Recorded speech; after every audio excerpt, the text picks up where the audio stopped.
Good morning, student. Welcome back.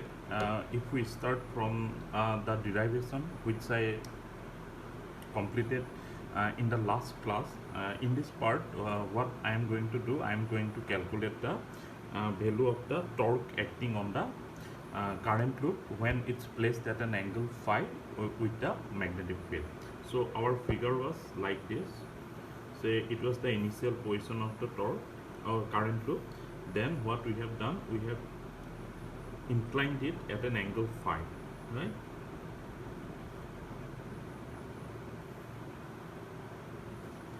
Okay. So now our area vector A cap, it is making an angle phi with the magnetic field direction. This is the direction of magnetic field, which happens to be in the x direction, right? So this is in the x direction. This is x direction, and this is the y direction. This is y direction. Okay, and we have also found that the force acting on the side, if you remember the notation, it was A, B, then D and C. The force acting on the arm CD and AB, they are coplanar and opposite to each other. Therefore, the net force on CD and AB is equal to 0, and the torque produced by them was also equal to 0. Okay, but the force acting on the line BC and AD, they are also equal and opposite, but their line of action is different. Therefore, they are going to produce a torque, as you can see in this derivation. Okay, so the direction of the force acting on the line BC, it was into the outside of the plane of paper, and this force was into the plane of paper, right? And the current was circulating along this direction. If you remember, in the last page I have derived it.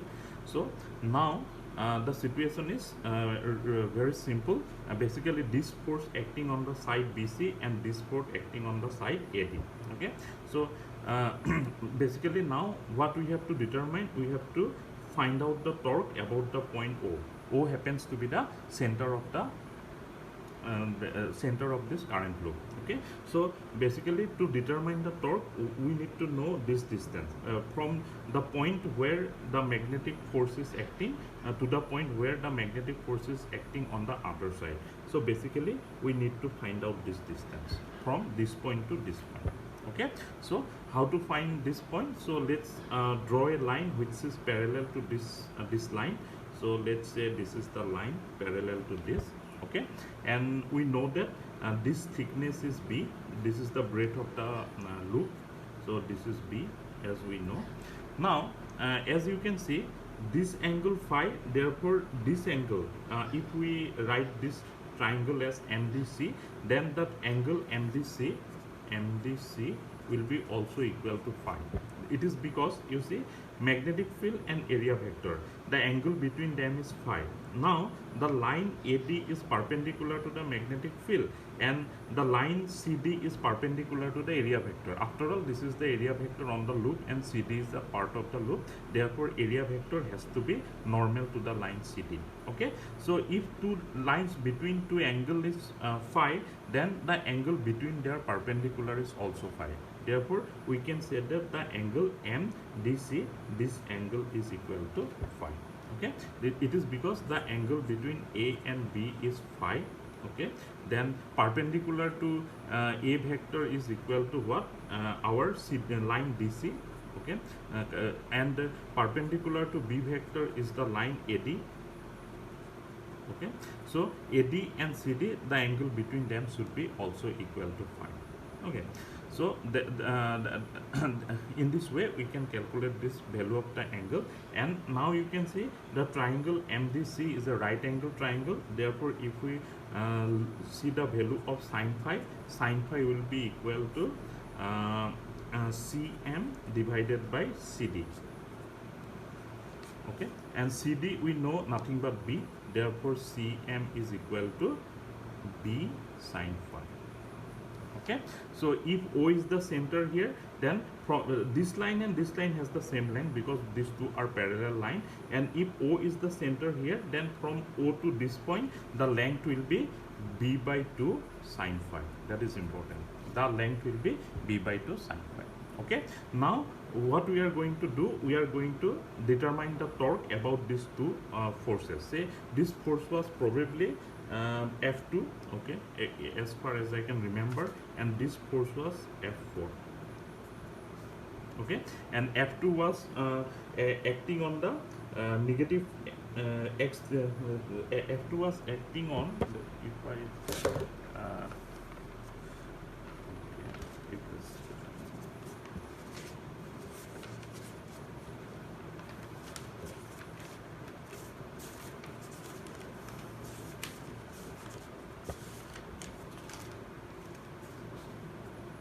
okay. Say F2 was acting on the negative z direction, then F4 will be acting on the positive z direction, and or it depends on the direction of the current. Okay, so that thing is not important. The value of the torque will be important. Okay, so say F2 we found as, what was the value of F2? Minus IAB into K cap. That is the value of F2. Okay, because the force was acting in the upward into the plane of paper, so minus IAB into K cap. Okay, and now this direction, and now the distance from this point to this point we know b2 sine phi, and it is in the x direction. Therefore the value of r in this case will be equal to b by 2 sine phi into I cap. Okay, so torque tau 1 due to this force F2, tau 1 due to the force F2 will be equal to r cross F vector, F2 vector. So this will be equal to b by 2 sine phi I cap cross minus IAB into K cap. Okay, so this value will be equal to I cross K is equal to minus J, minus J, minus J.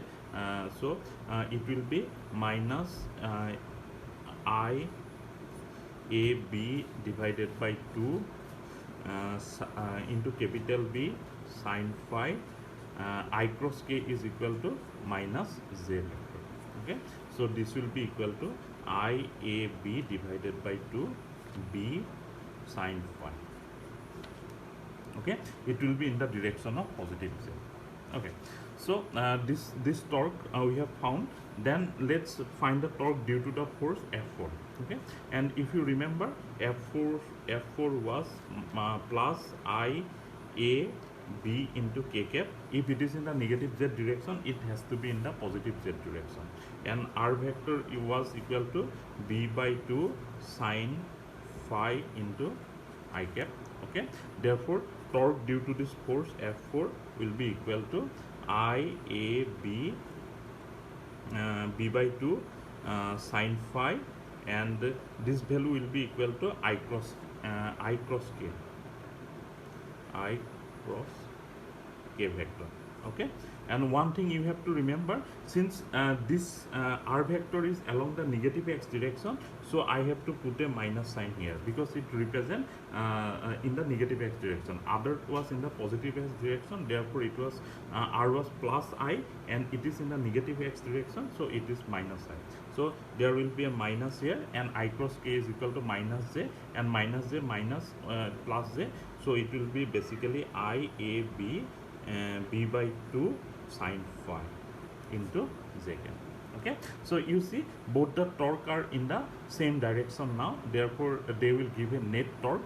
So the value of the net torque will be equal to tau net. If I just adapt these two value, then tau net will be equal to tau net will be equal to how much? IAB divided by 2 plus IAB divided by 2, so it will be IAB capital B sine phi into J. Okay, IAB sine phi into J cap. This is the value of the net torque if the area vector of the loop makes an angle phi with the magnetic field direction. Okay, so now since we found the value of the net torque while a loop is at a distance at an angle phi with a uniform magnetic field, let's repeat the value. Tau net is equal to I A B capital B sine phi into j cap. Okay, now let's consider these two special cases. If phi is equal to 90 degree, then tau net is equal to I A B small b into capital B sine 90 degree into j cap. Sine 90 degree is equal to plus 1 I A B B into j cap. This value we have already found in the very first case. Okay, now if we put sine phi is equal to 0 degree, then tau net will be equal to I A B sine 0 is equal to 0 degree into j cap. So this is equal to z. Okay, so when phi is equal to 180 degree also, tau net is equal to 0 because sine 180 degree is nothing but 0. Okay, so for a if a current carrying loop is placed in a magnetic field at an angle phi, where phi is the angle between the area vector and the magnetic field direction, then the torque will act on the current loop and its value is IABB sine phi into j cap. The j cap direction is along the axis about which the torque will rotate, because the torque will be along the z axis, y axis in this case. Therefore, suppose this is y axis and this is the current carrying loop. Therefore, about this axis, the torque will start rotating like this in the magnetic field. Okay, so this is the expression for current torque acting on a current loop in a magnetic field. Okay, now we can do little bit of simplification. If say if A into B is nothing but the area of the loop. Okay, AB is nothing but the area of the loop. Therefore, tau net we can write is equal to I into capital A B sine phi into j cap. Okay, I into AB sine phi into j cap. Okay, and j cap is the j cap is the direction about which the current carrying loop will start rotating if it's placed in a uniform magnetic field, because it is the direction of the torque. Okay, torque will act along that axis, that direction. So basically the loop will rotate about an axis passing through that direction. Okay, now this quantity IA, we can consider it as a vector quantity. Okay, and phi is the angle between the area vector and this magnetic field. Here, since this is IAB sine phi, therefore we can express it in terms of a vector product. For example, if we consider IA is equal to m, which is a vector quantity, with a direction, the direction of this vector quantity will be in the direction of area vector, because I is a scalar quantity, it doesn't have a direction. Therefore, if you multiply by a scalar with a vector, the product will have a direction along the direction of the vector. Okay, so IA, if we imagine as a vector quantity, and which is, let's say, m, then we can express tau net is equal to m vector cross b vector. Okay, so this is the net value of torque. Okay, and here the angle between A and B, M and B is equal to phi, because we have already found, we have already shown that for an arbitrary angle between the area vector and magnetic field, this is the value of torque. This is the value of net torque. Okay, therefore the net value of torque we can also express it m cross b. Okay, here this quantity m is known as the magnetic moment of the torque of the current carrying loop.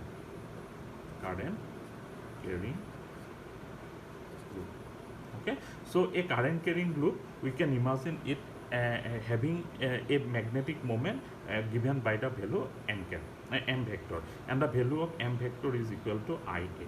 Okay, so if you do this dot product, then this value will be equal to IAB sine prime to j cap, because anyway we know that the angle between m vector and b vector is phi, because it's already we have assumed that the area vector makes an angle phi with the b vector.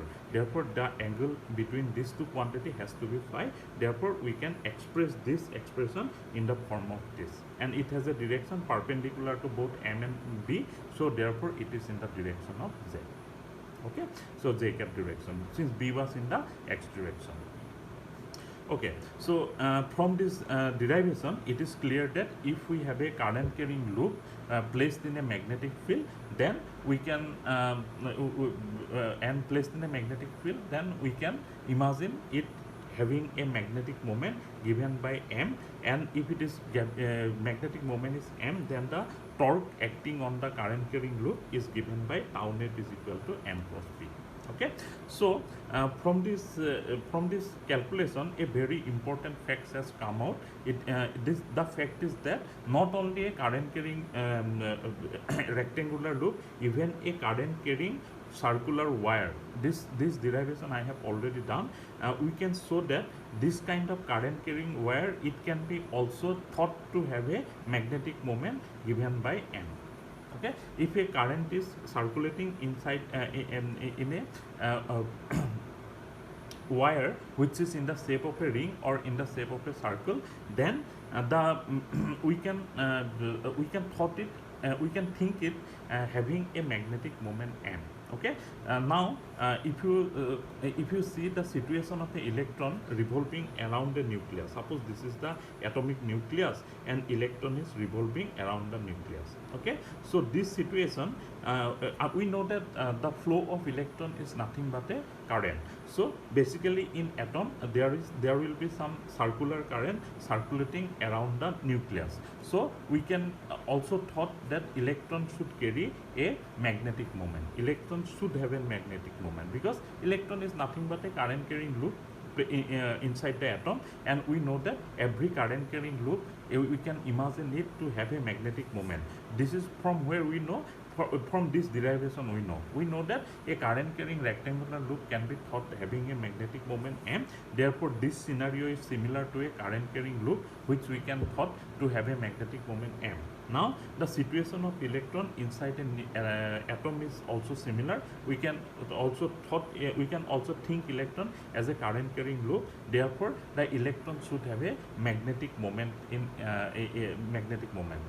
The magnetic moment of a electron means if an atom is placed in a magnetic field, then electron will respond to that magnetic field. Okay, this is the meaning of magnetic moment. If a particular object has a magnetic moment, it means that if you placed in a magnetic field, the atom or that entity, either it is a ring or it is a current carrying loop or it is an electron, everything is going to respond to that magnetic field. Okay, since the atom also responds to that magnetic field, from there also we can we are sure that the electron or the atom system carry a magnetic moment. Okay, now in the next part of the video I am going to find out what is the magnetic moment of a current carrying loop. Okay, here it's a rectangular loop. In this case we are going to consider a circular loop, and after that what we are going to find out the magnetic moment of a electron revolving around the nucleus. Therefore these two things I am going to do in the next part of the video. Okay, thank you.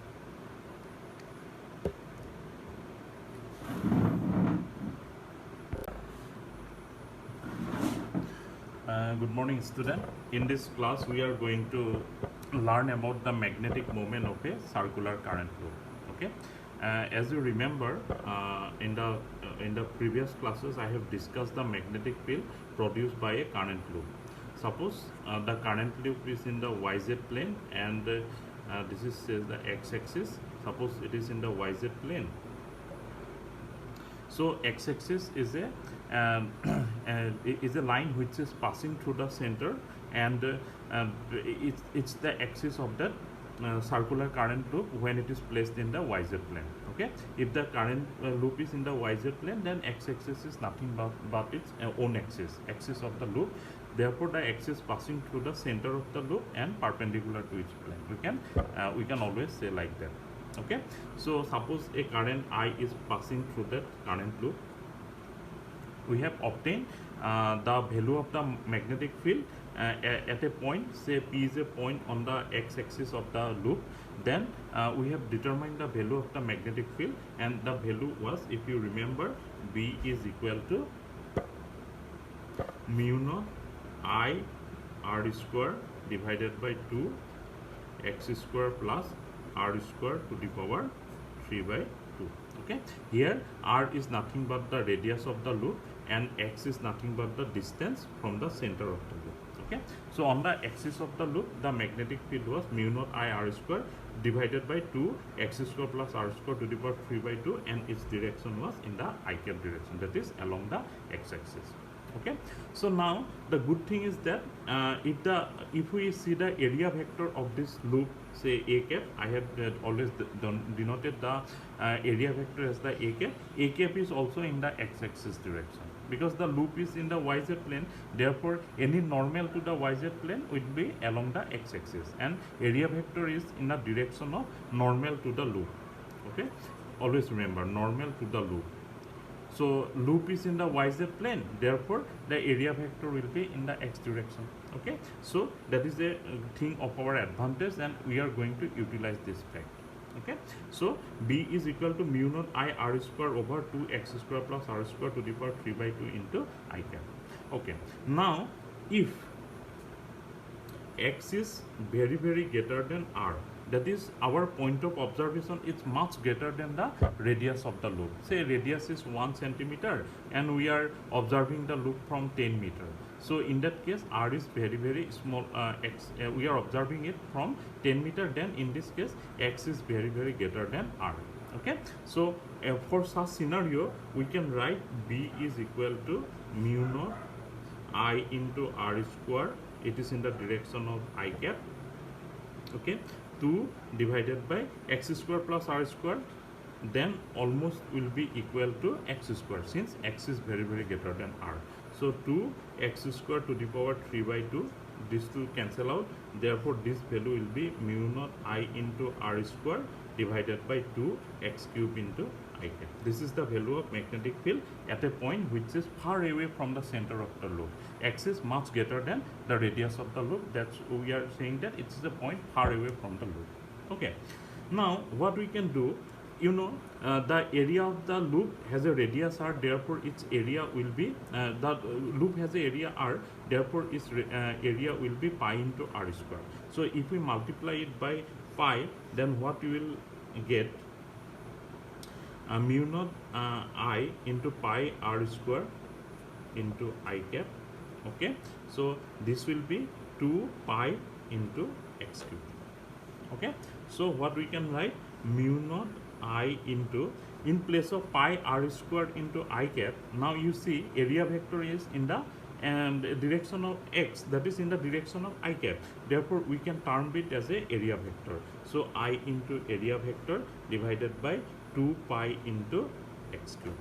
Okay, so I into A, this is what? This is nothing but the magnetic moment, which I have already discussed in the previous part of the video. Therefore we can we can replace I A vector with M vector. So what we can write, mu naught divided by 4 pi into 2, because I have written as 4 pi, therefore 2 will be there, 2 m cap divided by x cube. Okay, so from this expression it is clear that a current carrying loop, we can always imagine it should have a magnetic moment m given by I into A vector. Therefore at a distance far away from the center of the loop, the distance should be actually very much greater than the radius of the loop. In that case, what we can assume, the current loop is acting like a magnetic moment. That means if you place it inside a magnetic field, it will respond to that magnetic field. Therefore this current carrying loop we can now can be considered as a magnetic moment having a value m vector. Okay, now why it is termed as magnetic moment? The first reason is that it will respond to a magnetic field. If we apply external magnetic field and watch it from far away from the center of the loop, it will respond to that magnetic field. And the second reason is that, I mean, I hope you have in the electrostatic you have learned about the electric dipole. Electric dipole is basically two equal and opposite charge at a small distance. How much small? That the point of observation should be much greater than the separation between the two electric charge. Then we can say it's an electric dipole. If you observe it from this point, you will not see its behavior as an electric dipole, but the observation point is far away from the center of the center of this system. Then from the point P, this will act like a electric dipole. Equal and opposite charge at a small distance apart. How much small? It should be small compared to the point of observation. That is the definition of a electric dipole. Okay, and if you calculate the electric field for an electric dipole at a point on its axis, then if you remember, or I hope you have already done it in the in your electrostatic, then what you can find, E vector is equal to 1 by 4 pi epsilon naught 1 by 4 pi epsilon naught. Then this is 2 into PE. P is nothing but the electric dipole moment of that electric dipole divided by x cube. Okay, now you compare these two expression. Here 4 pi x cube is same, and the constant of permeability is mu naught, and epsilon is the permittivity in case of electrostatic. So all this part is same, this part is same. Okay, so this part and this part is equivalent. Okay, even x cube, this part is also equivalent. So as we can say that electric dipole having a dipole moment PE, now we can express that a current carrying loop with a current I exactly behave having a magnetic moment M. Okay, so in order to study the behavior of a current carrying loop at a point far away from the center, you have to remember it should be far away from the center. As in the case of a electric dipole, this point of observation should be far away from the center, so that x is very, very greater than r. Then the behavior of the current carrying loop we can easily study if we assume that it is carrying a magnetic dipole moment of value m vector. Okay, so this is known as the magnetic dipole moment. Okay, so now in the electrostatic you have found out about the electric dipole moment. Now similarly in magnetostatic you have found out about magnetic dipole moment. What is electric dipole moment? Two equal and opposite charge separated by a small distance. How much small? The point of observation should be much greater than the separation between the two charges. Similarly, a current carrying loop we can always consider it as having a magnetic dipole moment of value m vector, and when we can consider it, when the point of observation is far away from the center of that current carrying loop. Okay, so this is the similarity between the magnetic dipole moment and electric dipole moment. Okay, so let me repeat it again. Two equal and opposite charge separated by a small distance apart constitute a electric dipole. Similarly, a current carrying loop, when the point of observation, that xp point is far away from the center of the dipole, then on the axis of the dipole the behavior of the current carrying loop will be exactly like a magnetic dipole moment. Okay, so what it do, it simplifies many things regarding this behavior of a current carrying loop.